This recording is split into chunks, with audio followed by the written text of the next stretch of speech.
And we just wanted to tell you thank you for supporting what we're doing and being a part of our conversations. We are again this week going all audio on this podcast besides this little intro video. And so I want to thank you for joining us here on YouTube, but know that you can always pick up our podcast everywhere you listen to them. So Apple Podcasts, Spotify, you can get us at Google Play Store, all of those locations. So feel free to hit us up there as well. We are finishing up Ezra Klein's Why We're Polarized this week, and we're running through chapter 9 and chapter 10, which means this episode is pretty long, but it's good content. Ezra Klein, towards the end of chapter 10, makes some good, challenging statements with some suggestions of how we can move forward in this polarization that we see ourselves in. And so I hope you listen to the whole thing. I hope you jump in the conversation. You can jump into comments, obviously, on this video here on YouTube, or you can send us direct messages, or you can jump in over on our Discord, which there's a link in the description here to get over there. We would love to have you as a part of the ongoing conversation there and what we're doing. So please jump in the conversation, and thanks for being a part of Be Good People.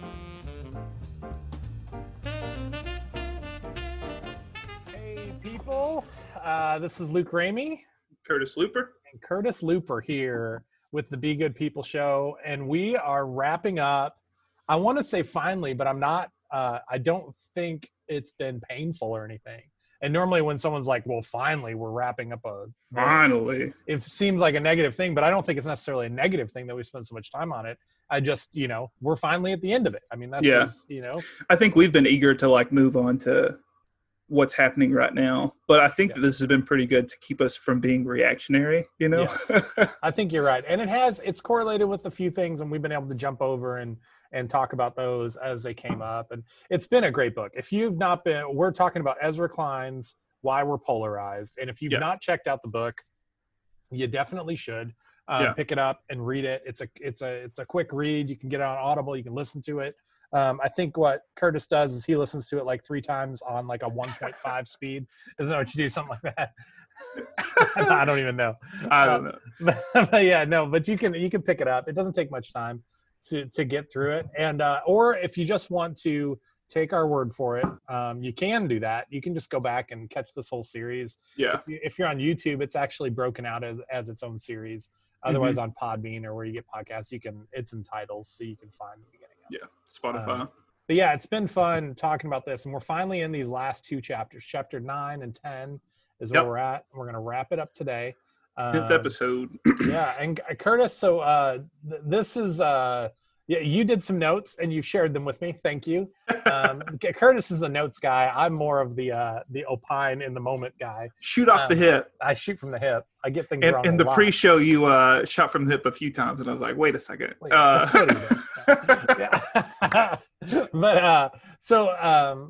you kind of have these notes, and you were talking about, or he's talking about in chapter 9, the difference between Democrats and Republicans. Yeah, I think that's the name of the chapter is difference between Democrats and Republicans. So the difference between Democrats and Republicans, that's what it looks like. Because honestly, sometimes it feels like they're the exact same thing, just shooting at each other. You know what I mean?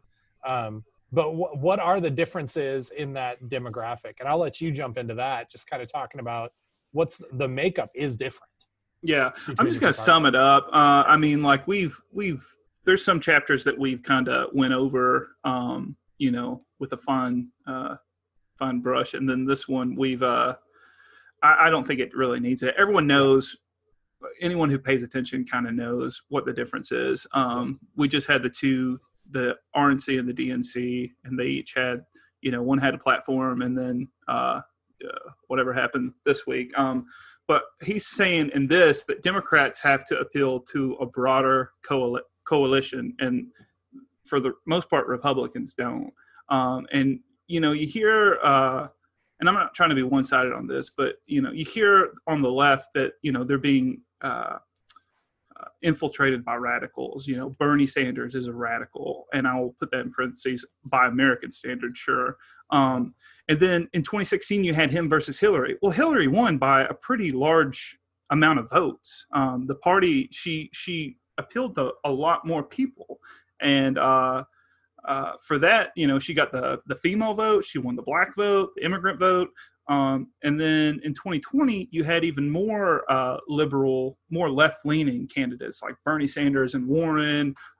We've talked about Andrew Yang and some of his proposals. They're running on ideas like universal health care, universal child care, free education, reparations, higher taxes on the rich, or a value-added tax. That was a new idea.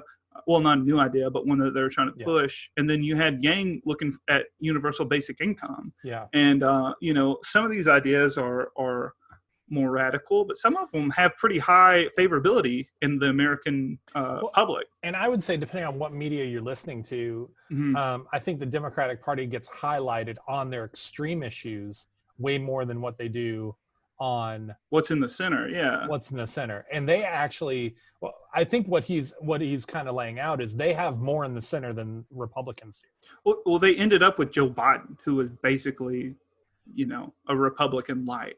A little bit. I mean, if you look at his voting history, I mean, he's been more in the middle, and that's not, I don't know. I'm not trying to attack him. I'm trying to be a little objective here. I want to propose a question at this point. Yeah. And that's, I don't deny that. I don't deny that he's Republican light. I don't deny that Hillary Clinton was a little Republican light. Like, no, I don't even think she was that. She's middle of the road. That's where Democrats normally end up after the primary process. They end up with the middle of the road. With some left-leaning policies just to appease and the that's what I want to bring bit. up here is that is the policies that Biden-Harris are promoting now going into the general election more left than they ever have been. I think they might be. I think so. But that just, more than they have been since FDR. I think FDR had the furthest left, maybe him and Teddy Roosevelt had the furthest left policies. Look at the Square Deal, look at the New Deal, look at what they put through there. And this won't seem as like radically left as you would hear on some media sources. But I'm just like, for me, like I'm looking at, if you go to Biden-Harris, the campaign, and look at their ideas or what they're pushing forward, there's some of them that are just, and a lot of these are reactionary, which I don't like in this election at all. They're so short-sighted, and I hate that. I hate that we're looking at COVID as like how we're going to govern our country. That's not, we're going to move through that. And let's set up a plan for if we ever end up in this situation again, like that's fine. But that's not normal governance. In 3 years, we need to be solving problems. Well, and no, but like the federal government is supposed to be the voice in a crisis. So if they're talking about, hey, if a crisis happens, this is our plan before it even happens. You know what I mean? Yeah. Rather than like, an impotent response as we've seen on this particular epidemic. Yeah. But even if you look at, I look at his immigration policy, right? Yeah. So he's talking about modernizing America's immigration system. That's not, I think people are on board with that. This is point number 1 under his immigration policy. Take urgent action to undo Trump's damage and reclaim America's values. Yeah. This is the problem though. What damage has Donald Trump done? And this is the rhetoric of the left. What damage has Donald Trump done to our immigration policy? Immigration. When you were saying that, I'm thinking, everyone's mind's going to Mexico and the Hispanic, but like he did that Muslim ban. Yeah, that like it a Muslim ban. No, that's what I mean. So like you've alienated a whole religion, not to mention the people. Once he backed out of the Iran nuclear deal, we wasted all diplomacy we had with Iran. Their president or their religious leader was warning everyone, don't get in the bed with the United States because you're going to wake up in 4 years and find that you've, it's one of those like not out drinking and then you wake up and see who you're next to. That was his joke. But then like he got proved right by, that response. And now just this last week, we were talking to the EU about going back to the sanctions that were the original sanctions that we stepped up. Like, hey, we want to go back to these, and the EU's like, you've lost your voice in this. Like, you don't have a say in this anymore. set your thing on fire and walked away. Well, what was interesting, so I was talking with somebody that is a listener of our podcast this week, and we were kicking around some stuff about Trump, and he's not a Trump supporter in the least, a hater really, and but he was talking about the difference between Trump and previous Republican people, where like a George W. Bush, when we want to do a Muslim ban, he's in a room of people. All right, what can we call this? Yeah, right. To make sure everybody can swallow it a little bit better. You know, that's the meeting. And with Trump, it was call it a Muslim ban. It's a Muslim ban. Banning the Muslims. Like that's what we're doing. Yeah. And it's like, whoa, walking around it. Yeah. Yeah. Well, I mean, that's what Republicans love right now. That is the Republican base, and they are so narrow. This is what we were talking about. The Democratic Party is so wide, they have to talk about what are we going to call this to where we can get everybody with us. Like, it's not a bad idea. I'm not saying it's a bad idea. But how can we get everybody on board with us, you know, in our phrasing? Where Trump, the Republican Party is so narrow. It's not broad, it's deep. You got to go deep on the ideology. And that's what Ezra was saying, was that this broad coalition mindset is almost an immune system against some of the demagoguery that guys like Trump will bring out in people. You know, he coming down that escalator, we had an immigration problem, and more specifically criminal immigration. You know, they're sending the rapist and some good people, but and some good but he referred, you know, an invasion. You know, there was an invasion, and we're going to be taken over by Muslims. You know, they don't even break. I think they're around 10%, but hey, they're going to take over one day. But, you know, we all know trends tend to not always go through. But even 2020, you know, we don't have that big glistening wall. COVID response was a failure. They failed to repeal the Affordable Care Act. They are always attacking the pre-existing condition clause. It's in court right now. You can go check out that legal battle. And we've got a divided country, and I don't see many attempts to reach to the other side. I see a lot of attempts to tell people why they should be afraid of the other side, and really no accomplishment other than a huge tax break for the wealthy that they spent all their political capital on. You would say that COVID was handled poorly. Yeah. And I would tell you, I think it was handled. I wouldn't say that it was handled poorly. I would say that it was handled very well a certain way. You know, does that make sense? Like, I believe they expand on that. Check. I believe that a conservative in office says, I'm going to let states handle this, because that's what conservatives do, is they let it go back. And I guess we've talked about this. Have we not grown earlier. past that? Yeah. Well, episodes earlier where you talked about that's great in everything except for a pandemic. That's why the federal government exists. So they tried to, you know, Trump did his, because if you look into it, and there's a lot of articles about it, so I can't really point to one right now, but on the consensus, we couldn't get a second stimulus package pushed through because there was about 20 Republican senators, 15 or 20, that didn't want to do anything. So they couldn't come and work with Democrats because they had the votes to push it through. But if 20 Republicans said no, they couldn't put out something that was like, you know, 30 Republicans and 50 Democrats signed on this. That's really bad for the base. They want that unified front. So they just didn't even bring any. They're on vacation right now. You know what I mean? Like, that's. But I want to say that I want to give props to one thing that we handled during this COVID shutdown, and that is unemployment.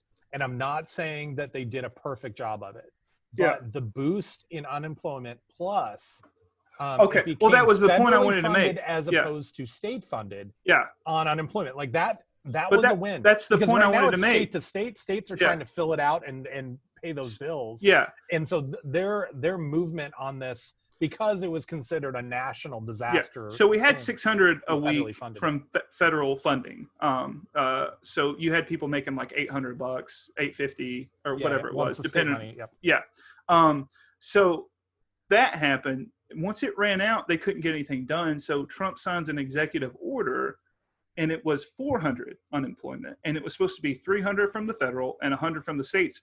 But you had states who could not afford that $100 per week. So then they were all dealing with. So then they had to take that out. So you just had the 300. So you got that cut in half from families who like are living paycheck to paycheck anyways. And when you see the unemployment number, like it's not like, oh, just go get another. There's no jobs to be had. There's a lot of jobs that aren't coming back. According to, I listen to Market Watch about every day in the morning. And that's the consensus, is that most of these jobs aren't coming back. Most owners have found out, I figured out how to do this without this many jobs. Yeah. Yep. Mm-hmm. Yep. And which is really great for corporations. Yeah, exactly. This is not, it was like a forced with a partial bailout version of reimagining your structure, which is something businesses do anyway, but they normally don't do it with such little risk, which was crazy. And so they worked a whole lot faster on it. But yeah, no, I'm with you. I think a lot of jobs aren't coming back, and I don't think we're going to realize how badly our job market was hit until a year and a half from now. Right. We look back and we're like, oh, that just doesn't exist anymore. Yeah. And nobody started scaling back up. Like when we reopened and scaled back up business, we didn't scale back up jobs. You know what I mean? No, that's exactly it, is that, the jobs just weren't there. I don't know. Yeah. So that was that. And that's then a different. Can you go through this list of you? I think you put this together, looking at demographics that hold the office. Oh yeah, but what I wanted to point to too is like 2020. I looked at Trump's platform. We can knock on Biden's, but what's Trump's? I mean, Trump's is pretty right, isn't it? I mean, it's pretty conservative. Like what is he saying he wants to run for? Why does he need to be president? He's trying to keep the evil away. Yeah. Right? It's law and order and protecting the country from radical mobs. Well, where did those mobs come from? He was showing on the RNC, he was showing videos of, and I'm trying to be objective here, but he's showing videos of people in the street and is like, this is what it's going to look like under Joe Biden. I'm like, this was shot last week. You're this is 4 years of you. What do you mean? Yeah. And I just want to scream at like the cognitive dissonance right there. He's like, what are you talking about? I totally agree with you. I think that's short-sighted and not good. I think someone in his administration should have caught it and had the balls to say it. Okay, that, hey, this isn't a good idea because this is literally your America. I think someone should have said that. However, that is happening in cities and states where he does not federally get to do what he wants.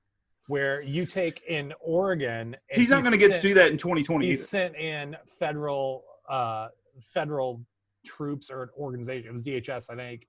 Sent them in to enforce some law and order where it wasn't being done by the liberal left government. But I'm just saying, like, what he's saying is this is what is happening in all these liberal-run states. If you want this happening everywhere. Are you going to put a commander in chief in that's in the same line with all these dudes? So here's my issue with that. I understand his argument, and I think it's a good argument. I don't think it is. It's not a persuading argument for me, but it's a good argument. I'll tell you why I don't think it is. For that argument to be good, it would mean that the people who are rioting, who are protesting, are just doing it just to do it.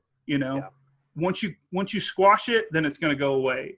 But if these people have an actual grievance of what's going on in the country and actual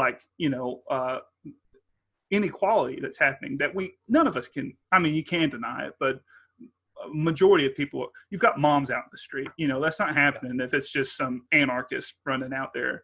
So if you squash it, then they're just going to move somewhere else and do it, and that usually is going to happen, where not in the inner cities, not in these public squares. They're just going to push it out and spread it out a little bit more. So what the two candidates running right now is Joe Biden saying, hey, I'll listen to these guys, and Trump saying, hey, I'll shut them up. You know what I mean? So if you don't fix a leak by just putting a bucket under it, I'm not going to let this get you.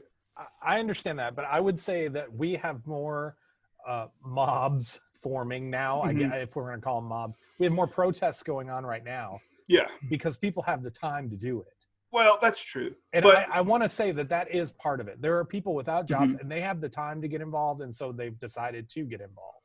Yeah. But like, how many protests are you going to?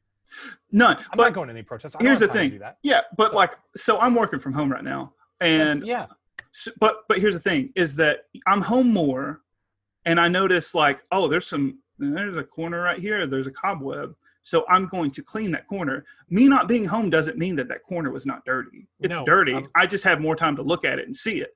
I'm with you. I kind of understand what you're saying, but like, we've got to notice that these things aren't frivolous, and it's not just, it's people having more time to hear and see and listen. You know what I mean? No, I'm with you. I'm not saying that it's necessarily a bad thing. Mm-hmm. I'm actually saying that it's probably alerting in people more what they feel or what they've been told to feel is a negative look at that. I'm not even taking that. I'm not even taking that negative view of it. But you're just being objective. Yeah. I'm being objective. I know. I'm commending you. Good job. Okay. So, and people will push back on the broad coalition versus the more centralized deepening. But let's just look at those who represent both parties. And, it might just be a correlation. Who knows? But it's something to look at. It's another piece of the pie that you can put together. Democrats right now hold 282 federal representatives. Those, that's Senate and House. Yeah, Senate and House. Okay. You got 103 women. 50 on the racial side, you've got 53 black representatives, 31 Hispanic, 17 of another minority, and then to add on to that, you've got 10 in the LGBT category. On the Republican side, you've got 253, so comparable a little bit. There's probably about bit under that. 70 women, if I was guessing. Lower. I don't know, 80 black. Lower. Give me the real numbers. You've got 9 women, 2 black, 6 Hispanic, and 2 another. I was really surprised by this number on the LGBT. It was 1. I thought it was going to be 0. Yeah, I thought that could be 0 too. So there you go. It's true that Democrats have shifted left, but the Republicans have dug in pretty deeply onto ideology. Yeah. And that's when I look at Biden-Harris and I say it's more left this year than it's been, for whatever. For a while. Yeah. Since Jimmy Carter, for when sure. When I say that, when we look at the right, it is way more right than it has been. You know what I mean? Like that's. Well, maybe they're just saying it out loud now. I don't know. Yeah, it might be what it is. That might be what it is. Damn.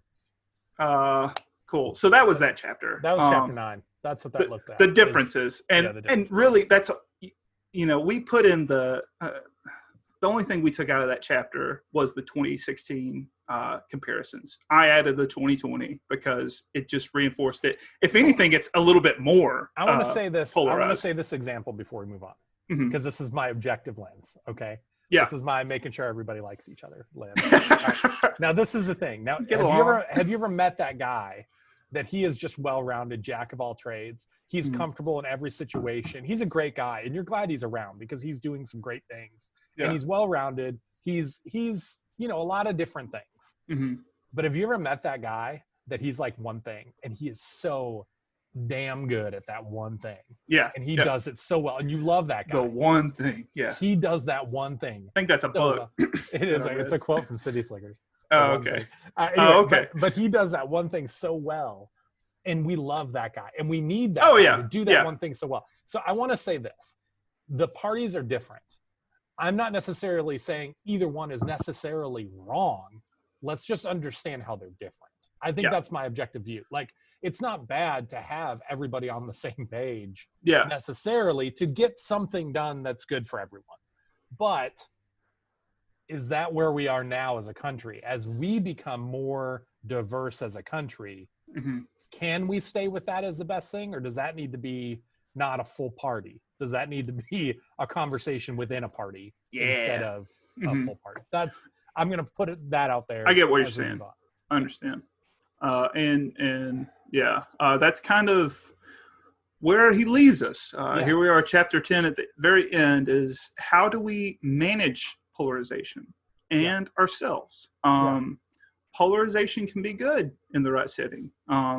So right after the civil rights era, we were as polarized as we've been as a country. I'd say at that point up until the Civil War. I mean, this might have been the most you had, families breaking apart over that stuff.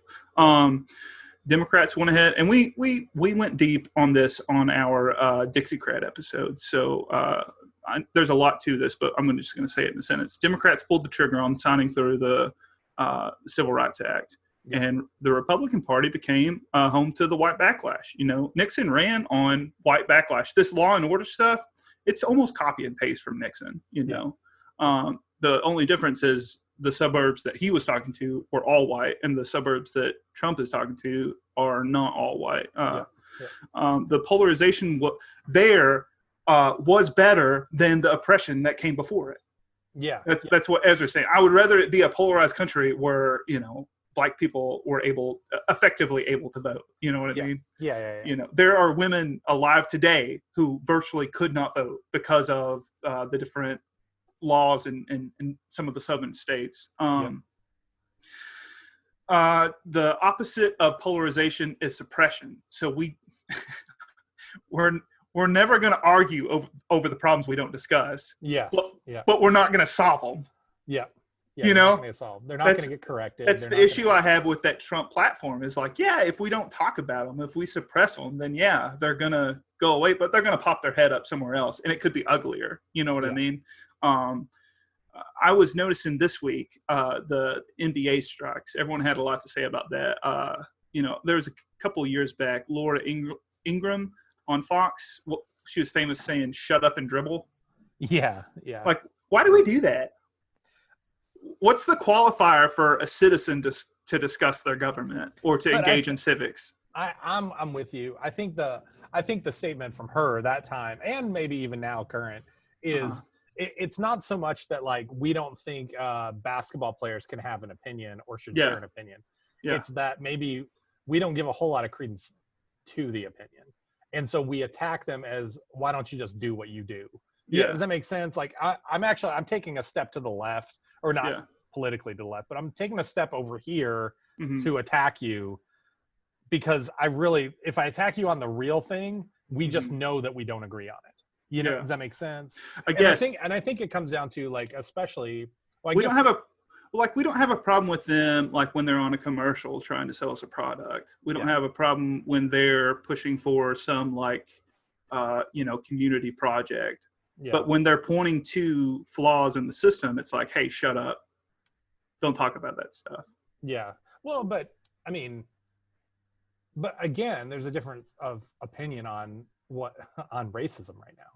I guess there's a historic. You and I would agree on a historic definition of racism is, I believe that a race is superior to another one. Like that's what racism at the basis is, or inferior.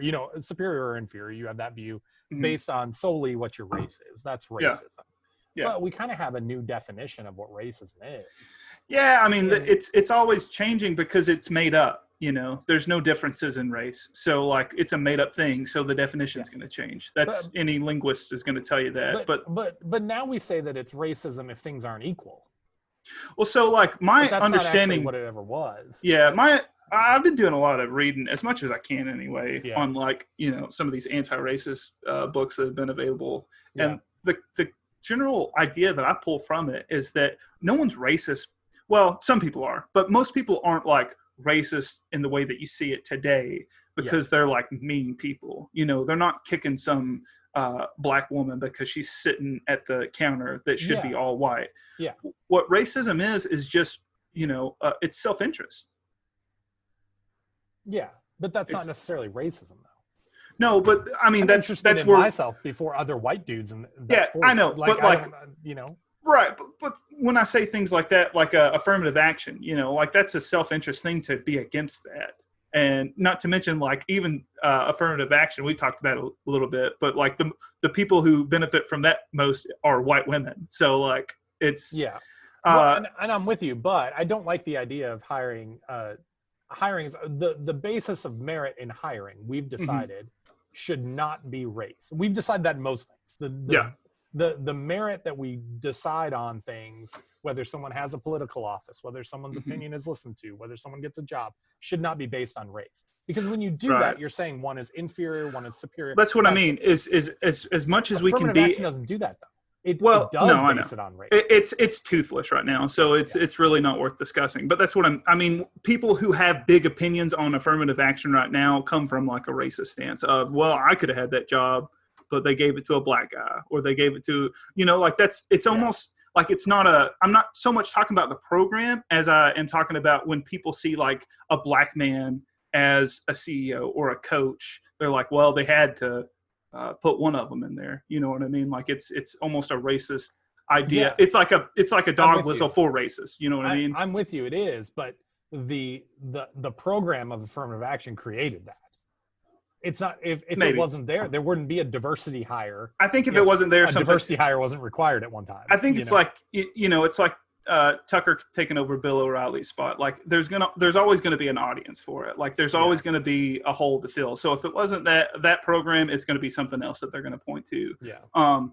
But all that to say, I didn't mean to get sidetracked with that. I'm no fan of affirmative action. I'm on record for that one. I know. Well, again, I'm not going to push down this rabbit hole anymore. I know. No, it's good. It's good. But like that's the whole thing is like it's these NBA guys, like they are from these communities. Most of those guys didn't grow up rich. They became rich after getting drafted in the NBA. Yeah. So they have the best eyes to see or to remember, so if anything, I would think that it's a good thing to remember where they came from and to like speak into it. That's the having a bigger voice and speaking to issues that they went through. You said they have the best eyes. I don't know that I would say that they have the best eyes. I don't believe new money ever has the best eyes. Maybe I should say they had the best eyes. I don't know. Like if they were growing up on those streets where they saw the over policing or they saw some of these issues that they're talking about now, some of these issues we talked about in our Talking with Strangers series, like if they're talking about those issues, then they came up through that, Yeah, I think everybody's got an experience though. And that's I don't mind experience, but you also have to put some good reasoning on top of it.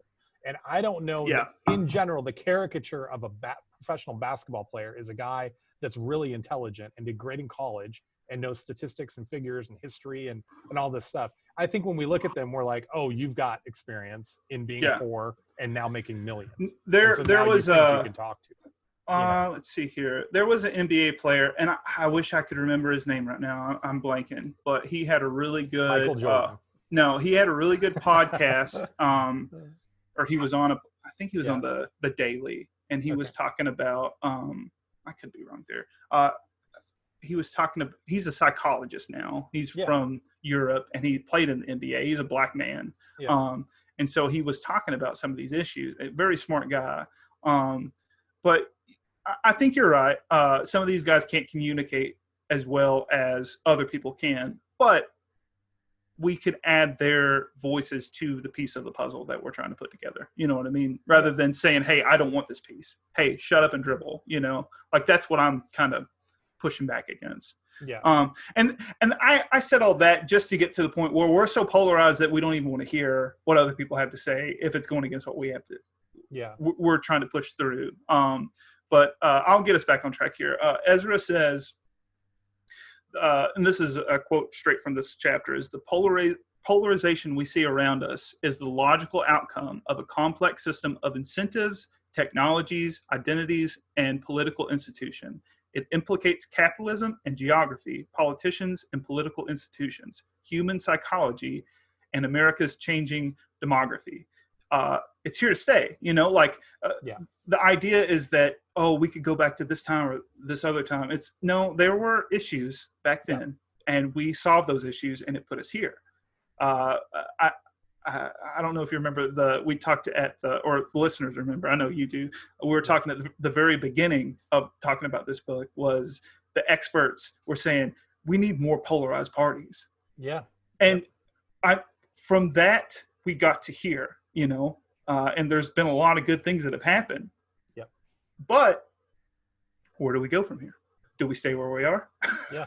do we go forward? When I was younger, I always thought it was a great idea to have two opposing views to figure something out. That way you have good pushback. You know what I mean? Like I had always thought that. And now I'm just like, that's great, but there has to be some compromise in the middle. You know what I mean? Like it's like we swung really hard Yeah. You know what I mean? There's no compromising happening right now. No. So, this is the culmination of 10 episodes of dudes reading through a book, complaining about the system. So now let's talk about what can we do? Yeah. What can we do? There's three. Let's look at his. He gave us some. He gave three things: bomb-proofing the system, democratizing the system, and balancing it. Let's talk about bomb-proofing. And we just talked about, bipartisan agreements are becoming harder every new Congress. We're at 116 this time. Politicians are now being held to a media that blasts conflicts and a base that loathes compromise. When we were talking about the guy from Nebraska, the Democratic moderate who was leading a Republican state, and he had to be against a bill that was going to help the people there. And because he didn't want to be seen as weak as working with, the Democrats or going against, it's a matter of principle. You have to vote against it. It's like, I'm not taking your $5 for, and my, gas tank is empty. I'm going to do it myself. I'd rather walk, It's well, and I think that's what we want is this bipartisan agreement, this compromise. And you and I are standing 100 yards away from each other. Yeah. And we're yelling at each other because we can't move until we decide something. Yeah. I want you to come all the way to me and you want me to come all the way to you. Yeah, exactly. And this is the thing. If we can go, the ideal situation for me is a compromise where we each go 50 yards. Yeah. And we give each other a high five in the middle. However, even if I have to go 70 yards and you go 30, I still didn't have to go 100. Yeah. You know what I mean? And I know why do we not consider those wins? Yeah. Incremental progress. It's like, it's almost like, I teach my 2 and 5-year-old is you can't have it all right now. Yeah. We got to do a little bit, and then do a little bit. We'll do a little bit tomorrow, and then eventually we'll get there. I want to be 15 tomorrow. You can't. You know what I mean? We watch, but in fairness, we watch 22 episode Office seasons in one day now. So you know what I mean? We do it at everything. We don't compromise in anything. Maybe that's it. All, we're binging. We're looking for binging in our politics now. Get to the end of the season. I know that. Never mind. I was going to jump back on. And so he said, talking about real things. Yeah. So finding those compromises, we can limit. I think what he said in there, limit the damage and inevitable gridlock. Can do. So there's some ways we can do that. And one was the debt ceiling. Tell me about that. I don't get rid of it. Lot. I mean, we bicker on it. Politicians grandstand on it. It's money that we ultimately owe to ourselves. So it's just something, and there's more to it than that. And I'm not an expert in it, but it's something that hurts American families every time it comes up. We had Republicans shutting themselves down in 2016, 2017. Maybe it's 20. Yeah. I can't remember for sure. This last 4 years have felt like 20. Yes. But anyway, we should get rid of it. That way politicians can grandstand on something else. To their when base, my kids are fighting over a balloon, I pop it. I did that this morning. That's what I'm saying. You won't let me play with these Legos. Well, then you guys are going to play with this. Throw those in the garbage. We're brick. good to go. I don't know. You know what I mean? No one's playing with it. I just, but that's some of this. So with the debt ceiling, is is it at the point now where we just need to throw it away? Just pop it. If we just throw that away, we can stop fighting over it. Let's move on to real things. Because it ultimately hinders Congress from having long-term fiscal plan. Do you have a budget at home? Yeah. Are you budgeting for every 4 years, or do you have 30-year plans, or do you have 50? I have a 5-year budget plan, but I do multiple months out in advance. Yeah. Because I have different payments on things. You know what I mean? Okay. I think that's a better representation, maybe. But I budget out in advance. I mean, I know what I'm doing in advance. Right. And you're ultimately going to live what you think 90, 100? You think you'll live that? I mean, I hope I'm out by 70. The way things I've heard are going. that. Yeah. But if you take that much care in your budget and, a temporary citizen of this earth, I think Congress has a little bit more of a duty to plan out far ahead. You know what I mean? Why are we 1 year ahead and we turn in the budget 3 months late? Yeah. Wait, And how many federal employees' families are suffering because you shut us down, and they're now living in fear, and we don't have eviction protections. We don't have a lot of these things that other countries have. So what do you do with that? Let's revamp the budget. Here's a practical solution. We've got the technology. Revamp the budget to a more automated system.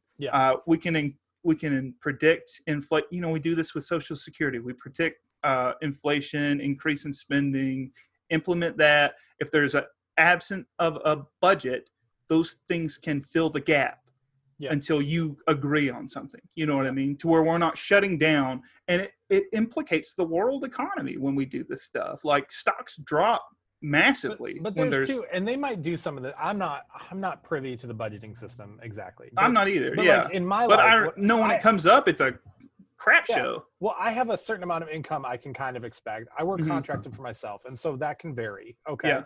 And so that varies a little bit. But my core stuff with my core money, that stuff's set. What that mortgage payment will be, car payment, wherever you are, whatever you have. Yeah. Those things and those are in place, and you're going to have those for a while. You can know the money's there. And I don't know why we can't do that as a government over years. We can say we're going to have these things in place. We're going to have these Social Security initiatives in place. When the budget comes back, that those same employees you had on the federal level are going to be there. We're going to pay them. Yeah. So, all we did during that time that you fought, maybe that just means that there's a lower cost on the American people, Yeah. maybe there's a set, 5 or 10 year budget or whatever. Yeah. There's that in place for all personnel, for essential services that we know are going to be there. Yeah. The IRS is going to be working. They're going to be calling people, whatever. We know they're going to be there. And so those are in place. That's good. That's not what we're voting on. That's been voted on. That's in place. Now what we're voting on is the difference, the discretionary, the upper, what are we going to invest in this year? Exactly. That's the thing. It's all very, non-concrete stuff. So an example is that, if unemployment were to rise, what if we had a levy system? In the time of a hurricane, we don't have time to build new levees. Those systems are there. They're often not needed, but it's either going to work or it's not going to work. Yeah. And so that's going to absorb some of the hit, if unemployment were to sporadically just rise due to some disaster, maybe there are systems in place where the federal government automatically starts absorbing some of the Medicaid food stamp costs that states see that they are not able to support. Some of the unemployment costs, lowering payroll taxes, pushing through a little bit more on Social Security, allowing these things to happen. If you've got a temporary increase in educational funding or something like that. Yeah, if you've got a poor retired family living in rural America, in rural Tennessee, who rely a lot on their kids, that was why we had Social Security in the beginning, was because when the Great Depression hit, old retired people who could not work anymore, who relied on their kids, hey, those kids lost their jobs. Guess what? Or, they're grown kids. Those kids lost their jobs. Guess what? Now you've got 4 people who can't feed themselves. So let's expand that to where, our parents, our grandparents aren't becoming a burden on the people when there's money in the federal bank or in the federal budget to get those people. And so the suggestion is we have these safety nets that come into place, automatically kick in. Yeah. If unemployment rises from, we're normally at 6%. I don't even know what normal is. 6%. We hit the 10% threshold. Right. This automatically kicks in place. It's just, this is the you're automatically registered. You get a check in the mail. Hey, when you got your Trump stimulus check, how'd you get it? It was a direct deposit. Yeah, exactly. I mean, let's stop acting like it's 1800 or 1960 for that matter. Come on. We don't have a man on a horse with I've got an app with my, my savings information in it. You know what I mean? The federal government can definitely update itself. I can buy thousands of dollars worth of stocks with 3 clicks.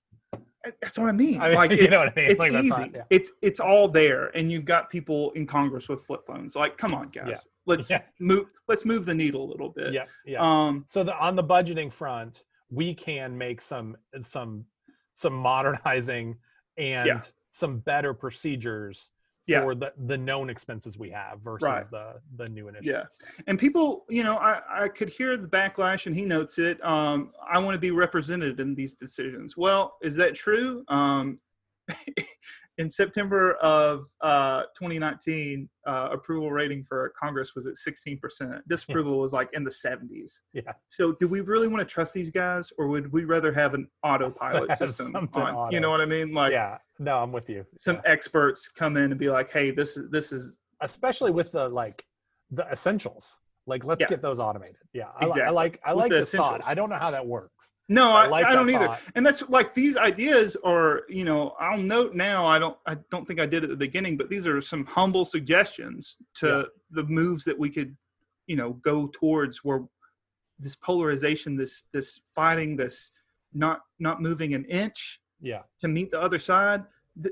This way they can fight all they want, and the people aren't going to suffer over it. Yeah. The second one was democratize. Yes. Yeah. And this one, everyone, let's do ranked choice. I say that a lot. This one checked me a little bit. It's all needs to be popular vote. All that, we've got a multi-tiered representative system. So it needs some multi-tiered solutions, is what he's suggesting. So the first one is presidential.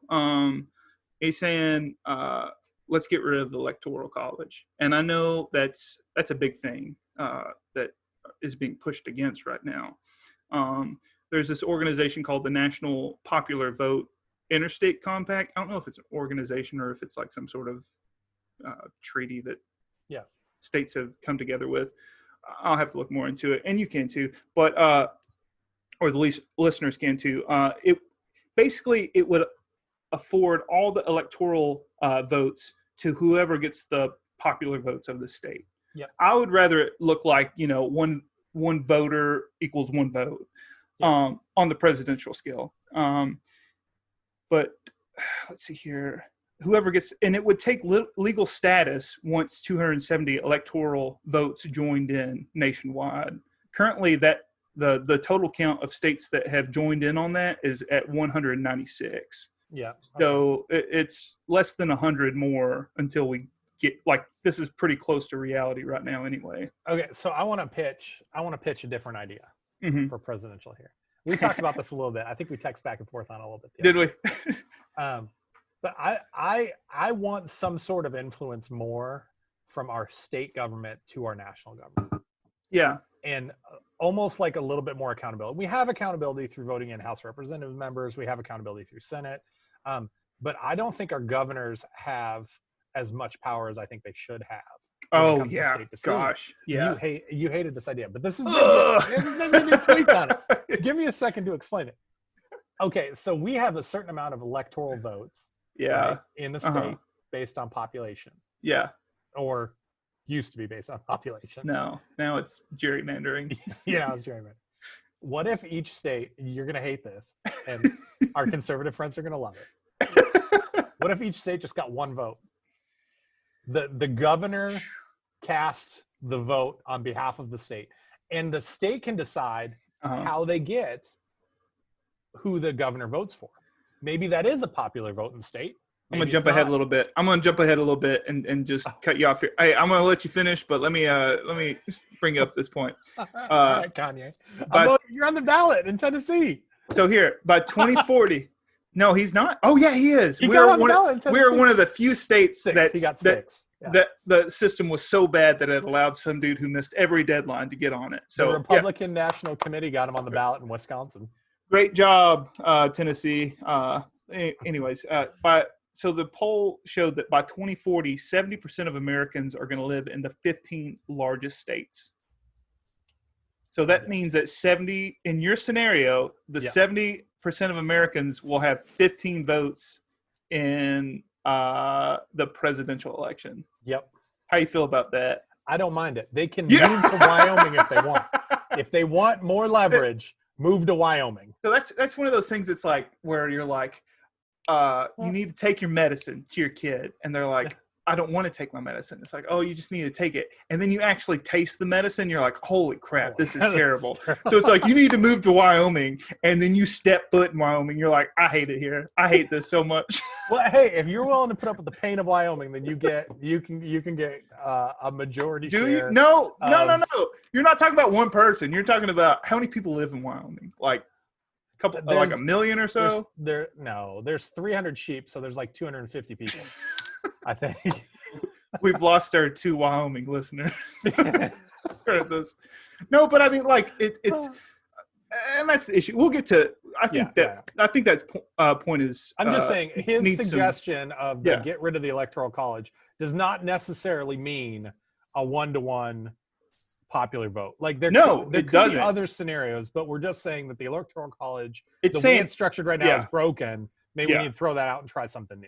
Right. I like that. Yeah, I'm happy for that. He's kind of like your idea is a little bit in line with his because of the NP, whatever the national. Yeah. I'm not going to make an acronym of that right now. Yeah. But it's basically the popular vote gets to decide the state's electoral college votes. So it's kind of like that. It's not the governor making the decision because we're set up right now into not like a state identity, but it's a Republican versus Democrat. So, you basically at that point, it just becomes a fight for governors. You know what I mean? Yeah. So that's the presidential thing. Congress, this one's a little bit more complicated, but at the end of it, I'd like the idea of this a lot more. I like this one when I looked at it. Mm-hmm. You combined multi-member districts with ranked choice votings. So that would look like states would break into electoral zones and have multiple members of Congress. Voters list their like top 5 favorite candidates and say that a zone had 3 representatives, based on population. The least popular candidate is removed from the roll, and all of her voters go to their second choice. And so you repeat that process until, for a 3-member zone, there's 3 representatives. And so all 3 of those people get to go. The advantages of this system is that voters can vote and know that their vote counted and they're being represented at some point, maybe not at their favorite choice, but at their second or third game anymore. Exactly. There's not going to be like, hey, you're wasting your vote voting for a libertarian, because right now you see like a Democrat win 45% of the vote, and then Republican won 40, and then the libertarian won 15% of the vote. And everyone's going to blame the libertarian for running. Well, no, now he gets 15% of representation. I would have, if not given this libertarian option, I would have voted for the Democrat. Yeah. However, given the libertarian option, I'm going to vote for the libertarian. So now I go libertarian 1, Democrat 2. Yeah. And if libertarian doesn't make it, which is estimated he's not, my Democrat vote's going to come through for me. Exactly. You know what I mean? Like, it's that. I like but that. it's going to get us out of this 2-party system in Congress. You know, like it'll also take districts and not make them go completely one. Yeah. Does that make sense? So because now because your second choice is probably going to be the other party. Like, you know what I mean? Or somebody from the other party. Back at the golden age, what we've talked about, we've been at a 2-party system for 50 years now, something like that. Yeah. Mm-hmm. Before we were in a 4-party system. You had the liberal Republicans, the conservative ones, the Dixiecrats, and the Democrats. Yeah. And those 4 people worked together, worked with, one of the other 3, and made things happen. We had a transactional government rather than this, fight to the finish line. Candidates would have to vote or compete for all the votes everywhere, not just key swing places. I'm going to appeal to what these people care about. I don't really care about the rest because you're going to vote how you're going to vote. Yeah. And at that point, we would see, an immigrant party or a second national party, or you know what I mean, like or second generational national party. You know what I mean? Like this. Of all the things here, in the suggestions, I'd like this the best. Yeah, and this isn't a cure-all. Like other parliamentary governments in Europe that do a ranked choice, like they've got their issues too, but their issues have evolved past ours. So for the Senate, it's a little more difficult because it's not it's not meant to be democratic. No, it's not. meant to be a check. Well, it was meant to be a check on big states versus little states, but now it's not. It's not a big state versus little state thing. It's a Republican versus Democrat. So how do you fix that? The one thing he suggests is get rid of the filibuster. And I don't know. Did you listen to John Lewis's Obama's eulogy for him? I did not. So he said a lot of things about John Lewis that just like put in perspective how recent these like issues were going on against the Black community. Someone who was alive, who was, how old was he? 80 something when he died. When he was 20, it was an issue for him to ride on the bus with his friend. Like they took their lives in their hand to ride on a bus that was predominantly white. But at the end, he was talking about the filibuster too. So anyone wanting to, hear that, I'd suggest that. It was a pretty good listen. But the filibuster takes what is already an undemocratic institution and makes it like you need a 60% majority to get anything even on the floor to be voted on. Yeah. Like that's just stupid. It's silly. And it definitely does not work in our current state. No, well, the hope maybe wasn't a great idea at any time, but now it's definitely not. Well, the hope of the filibuster was that it was going to create compromise, and it's failed miserably. There's no compromise. There's more filibusters happening now than ever at any point in American history, and there's less compromise. So it's a failure, utter failure. Get rid of it. The worst part of this is that it robs voters of accountability on their representatives. In theory, representatives are judged by their constituents on how they vote on a bill. In the filibuster, all it takes is one dissenter to shield, countless senators from voting against bills that would help their people they represent. So I tried. It's just how Washington is, because right now it's people don't have time to even look at stuff, but now we're depriving them of like a vote on paper. They have to like watch C-SPAN and see how all these things, no one has time for that. So when they see that, our roads, this Ezra was saying, like when they see that their roads are not getting fixed and the government isn't helping them, then they're just going to blame the people in power when that's not necessarily what it was. Maybe it was people in that 41% that got them from getting a new, universal road package going or, expanding Social Security or, Medicare or something. And then this one's I don't know about this. I'm okay. He says, give Puerto Rico and DC statehood. Now I'm on board with the Puerto Rico thing. If they want to become a state, that's up to them. The DC thing, I need to hear more about it. Because it seems like a lot of people are really on board with it. You know what I mean? Yeah. And in the Constitution, it says that it's not like people aren't supposed to live there. But people live there now. Yeah, I mean? They pay local taxes there. Yeah, that like their local taxes get determined on a budgetary by Congress, or a budget by Congress. Their mayor, the people they represent them, largely have no say in how the city's run. I'm going to be honest. I think this is a small rabbit trail for this book. I think this is very much a pet project that he has tacked in there. But I mean, if you live in Puerto Rico, maybe it's not. Maybe this is really serious. If you live in DC, But yeah, I think I like the idea of having representation and the idea that DC and Puerto Rico do not have representation. Yeah. That makes sense. Yeah. Especially since they are at the will on services just like the rest of us. Yeah. They're at the will of the Social Security laws, right? But they don't get a voice into them. Yeah. Like their license plate right now is taxation without representation, or like stop that or something. So I'm not very familiar with it. So I've watched a video or two about it, but nothing to have like a good solid opinion. I didn't know Puerto Rico wanted to be a state, and we keep telling them no. I feel like that's not how it's going. No. I think they voted to not be a state, but again, I think there's more factors in on that. And that's just something where, maybe I should have done a little more research, but like you said, these 2 points are, maybe they deserve their own book. I think Ezra even mentioned like, this deserves its own book. Yeah. So we might talk about that. No, we might talk about this in the future, but, voting. Yeah. Automatic registration, do you remember when you were 18, when you turned 18, did you get a letter in the mail saying like you had to sign up for the draft? Yeah. I was telling Leah about that. She's like, wait, what? I said, yeah, like if you're a male, post office or you have to go to the post office. And I remember they're like, you want to register to vote as well? And it was like, I guess, yeah. But it was like an afterthought, like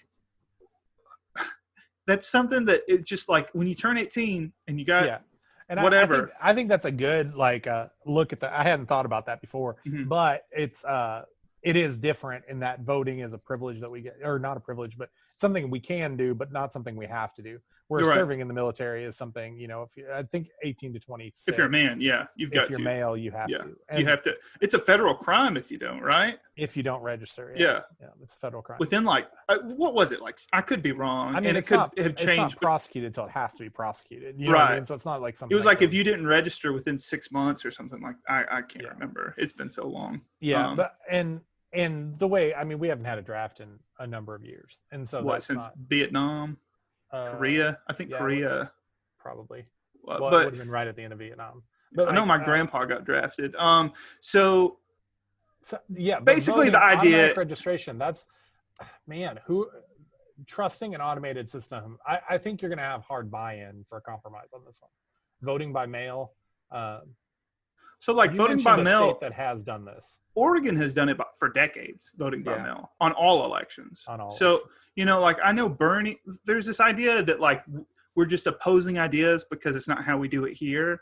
I think that's what is getting us into this mess a little bit too. I know Bernie got a lot of pushback on suggesting that, people should have the right to vote even while they're serving their criminal sentences. That's because that's how it is in Vermont. Like if you're in jail in Vermont, you get to vote. Okay. So it, like for him to be like, why are you guys booing me? Like this is just how we do it. In Oregon, if they're talking about, you got the Oregon governor saying we vote by mail all the time. We never have fraud. We never have. Yeah. You're more likely to be struck by lightning than have voter fraud in our system. So. I don't hate the idea. I feel like you won't find a lot of compromise on it. I mean, even when we're talking about mail-in voting right now because of the pandemic that we're dealing with, right? We have people saying, well, you can stand at a protest, you can stand in line at a voter booth, or you can stand in line at Walmart. Trump votes by mail, by the way. He just sent in his ballot to vote by mail.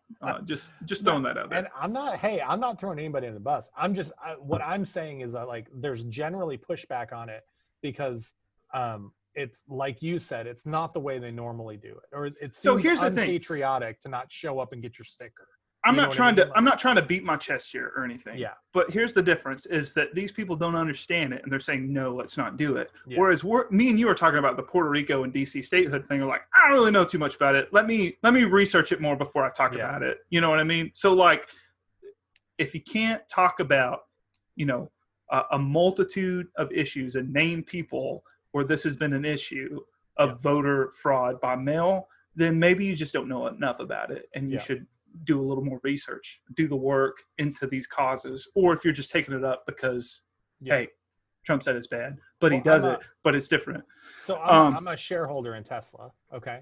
And so I just got kicked a digital, it was like a link, went to a website, and I voted on board members, and including Elon Musk. I voted to keep him. But you vote on the members there, and then it submits digitally.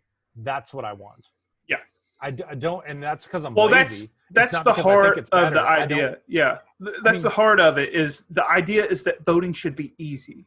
Yes. There should not be hurdles to voting as a citizen. We should not make it hard to act in our civic duty. You know what I mean? And if we can make it easier, make it easier. That's like everything in our life. If I can make it easier, I make it easier to do it. That's why we drive cars. We don't ride around on horses. We make it easier as we can make it easier. I mean, that seems like a no-brainer. And so I don't understand why we're not afraid of technology when it comes to posting on Facebook, but we're really afraid of technology when it comes to voting. Yeah, exactly. You know what I mean? You've got all your, like I said, you've got all your banking. Yeah, exactly. You've got all your banking on an app on your phone that was made by some college kid. You know what I mean? Like, come on, this is silly. So that's democratizing the system a little bit. Just get more voices in there. And he mentioned, like, you hear from some conservatives saying, hey, if you get more voices in here, then you're just trying to overload the system and get me out. When Luke, you're a business guy. If you've got a product that is not selling well, do you look at the people buying as the problem, or do you look at your product? I look at the product. You know what I mean? Like that maybe this would just allow you guys to, or not you guys, but like conservatives or not even conservatives, because I think the idea of, being conservative is not evil. But like the party of the GOP right now is very much, you've got a lot of people breaking away saying, I don't want to support Democrats or be a liberal, but I'm going to vote for Joe Biden because I think he's going to bring us back to normal. You know what I mean? Like it would create that sort of immune system and have them compete in this like broad coalition to where, we can have ideas and we can have ideology, but we're not going to have to dig so far to just get some of these, just the most disgusting people that you have, online. A lot of people don't see these guys, but some of the vile stuff you have to get into to nationalism and stuff like that to keep your party afloat. I think at the end of the day, you would have two better parties, or even hopefully more parties, and you would have parties that are healthy for the American discourse. Yeah, I definitely like that. The more people can get voting, I think is good. But we have to understand people always figure out how to game the system. And right now it is through voter suppression, gerrymandering. Yeah. There's all types of tools that we use. It's how fear. How you advertise. You buy up all the advertising in a market so someone else can't buy it. There's all kinds of ways. Well, that's what Trump is the master of. I'm going to tweet something stupid and just crazy, and I'm going to pull all the wind out of the conversation. Everyone's going to talk about me. Yep. That's how he won the primary. Like he at one point he was like 11%, 13%, and then he just started dogging everybody, and that's what everyone was talking about. I guess what my point is, we always figure out a way to use and game the system. So no matter what we do, I think we're always going to deal with that. We always have to be ready to reform it. Where the people that are gaming it don't get to continue to game. Okay, I'm glad you're talking about reforming, because I'm just going to because we've been going for a while. Okay. Balancing is the third one, and that is reforming the system that was set up to, back then, it was all about statehood, your state identity. Yeah. The system is falling apart under, two parties fighting each other because the founders didn't think that was ever going to be the case, know. Yeah. So how do we national party identification? Yeah. So we built a system that softened the polarization around public voting. The House was given to the public. Regular white men, property owners, had the ability to vote on their congressmen. Yep. The Senate was given to state representatives, who were also voted on by the people of that state. And then the White House was given to the weird electoral college system. Again, if you just look at where that came from. Probably because they didn't think the presidential seat was that important at the time. Oh, it definitely wasn't. No, that's absolutely. This is not even something people want. No.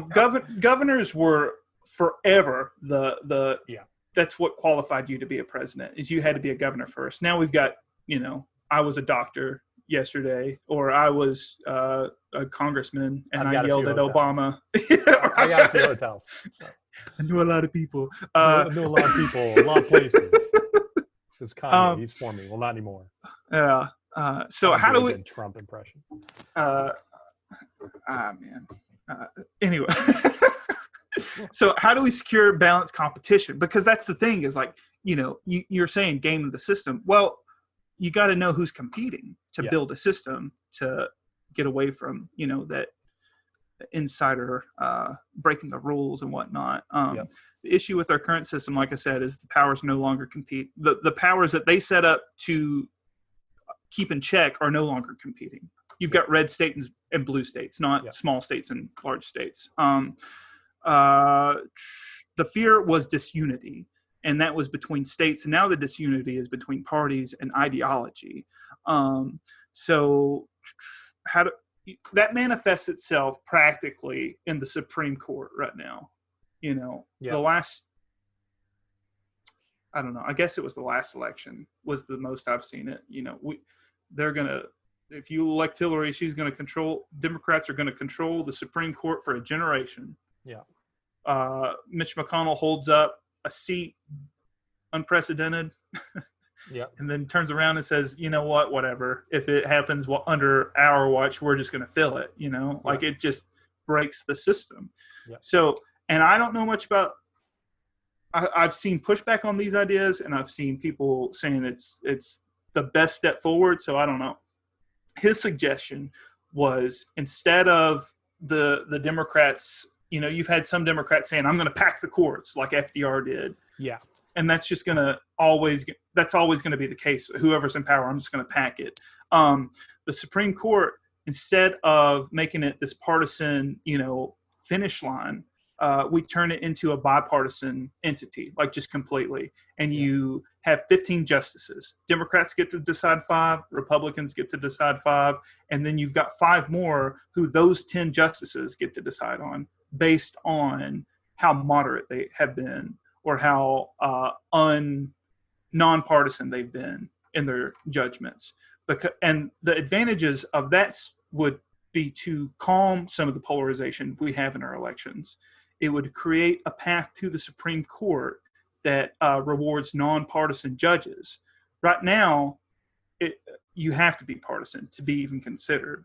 Yeah. This would open 2 lanes for aspiring judges to be fair or to be, it would just allow a lane to be fair and to, if you had, ambition, you could be a fair, ambitious person. And it could work, it could not, but right now it's not working. You know what I mean? Like that was my response to the idea. On its face, I'm not a huge fan of that idea. The biggest this is the first I've heard it was from this book. So, and the biggest thing is, for me, 50 years from now, I'm not so confident that there's going to be a Democratic and Republican Party. Yeah. Let's not admit that they're going to be around forever, because maybe we can get rid of them. That's a good point. That's how, you know what I mean? Like, but if we admit they're going to be there, then we're stuck with them. Yeah. And so I would be okay with wording, and maybe it's just wording. It's, maybe it's just saying majority and minority party in, the Senate, or, you base it on something majority, minority. And that would be, maybe it's just a difference of words, but on its face, I'm not a huge fan of the. Yeah. I understand what you're saying. I hate that we have partisan judges. I don't know. But here we are right now. This idea is we're here right now and it's not working. So how do we move forward? So that's one idea. And you could be right. Maybe this is admitting defeat before we find a solution. So, I think all the governors should get to vote on the judges, and we change them out every 6 years. We should have 50 judges on the Supreme Court. I want governors doing everything. I think the governors should be the ones paving the roads. Yeah. Personally. I'm a big fan of governors it's like for my yearly exam.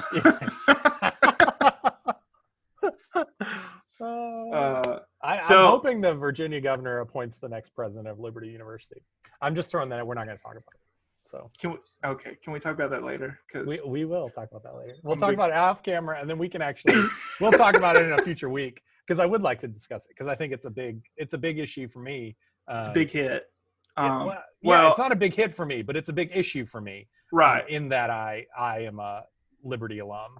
I've said to many people that something didn't smell right, and then all of a sudden it's like the last year and a half it hasn't smelled right. It's been about 3 or 4 years for me. Ever since he popped his head up, I'm like, this dude's feels kind of scummy. But okay, anyways, here we go. What do we have left here? This is it. So focus on ourselves here. What can we do to be better civically engaged in this system? Let's depolarize ourselves. We're being changed by the system. Our identities are threatened, and then we react to voting, sharing articles, or just getting massively pissed off. And that's not always a bad thing, but there's a difference between being polarized and being manipulated. Yeah. So we need to be mindful of our identities. We talked about those super identities made up of countless other, mini identities. And just like, I go to the gym sometimes, and a lot of the guys who are really into it will tell you, you do these compound exercises and it's going to work all these different muscles out. Or sometimes people have a muscle that they're wanting to work out a little bit more than the rest. So they'll do like isolated exercises. Yeah. So think of your identities in that sort of sense, instead of like doing these compound, identity strengthenings. Figure out the identity that you want to be. Is it, I want to be a good dad, I want to be a good student, or a good brother, or a good wife, or whatever that looks like, and just kind of back away from media manipulation and be more mindful of how we're responding. Are we becoming an instrument because they're, compounding all these oppressions on our identities that we just lash out and work the way they want us to, so that we, give them more power? That's the ultimate goal. The key in that is the environments we're creating for ourselves. Once we realize the systems are in place to trigger our identity and use those responses of us to leverage more power for themselves, we can detach from those systems. Yep. We can create environments that strengthen the identities we want to be, that we want to be predominant in ourselves. He points out this article, and we can define them more. Yeah, exactly. The Republican Party probably for the last 20 years has held on to we're the party of family values. Yeah. Hold on. You know what I mean? Yeah. Whose family values? You know what I mean? I can be a good father and be a Democrat. Yeah, you know exactly. I mean? I can be a Christian and be a Democrat.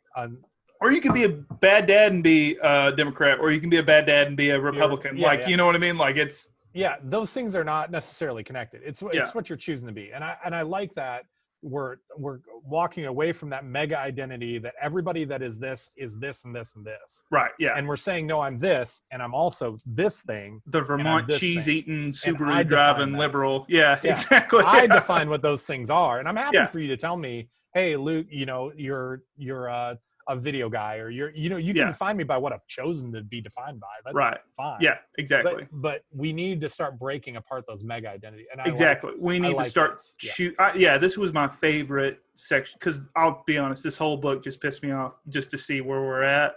Yeah. But this part is very this is what you can do.